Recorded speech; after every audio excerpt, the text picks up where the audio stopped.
सुभद्रा योजना को नहीं आज आउ एक बड़ घोषणा आसीगला। देखो उपमुख्यमंत्री बड़ घोषणा 2025 रे 3 थर महिला को मिल सुभद्रा टंका।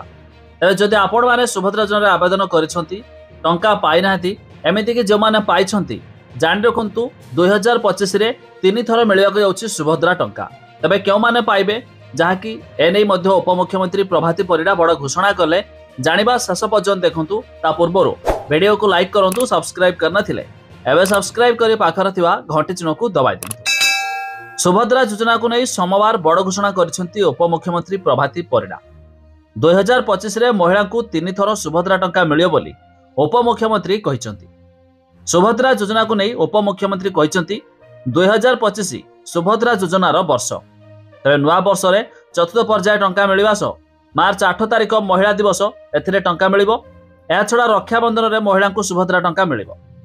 तेज जानुआरी प्रथम सप्ताह पूरा सर्भे शेष होब। आज फिल्ड रिपोर्ट आसब, से अनुसार पदक्षेप नियाजिबो।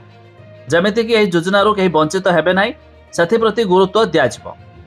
सूचना योग्य डिसेम्बर 1 तारिख सुधा सुभद्रा रे मोट 1,36,36,612 जन आवेदन ग्रहण होईछि। पूर्वर आवेदन करिथिबा योग्य हिताधिकारी को केउ कारण जोगु सेमानकर अर्थ ऑनलाइन जोगे पठा जाय नाही से संपर्क रे अनुध्यान करा जाउछि।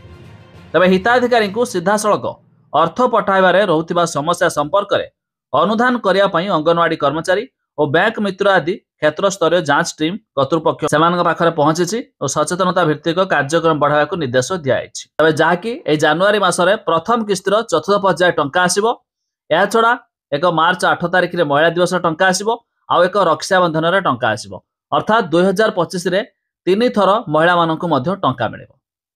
तबे अधिक जानिया पाई वेबसाइट रो लिंक आमे डिस्क्रिप्शन रे देइछु, आपण माने जाय मध्य चेक कर दे पारिबे।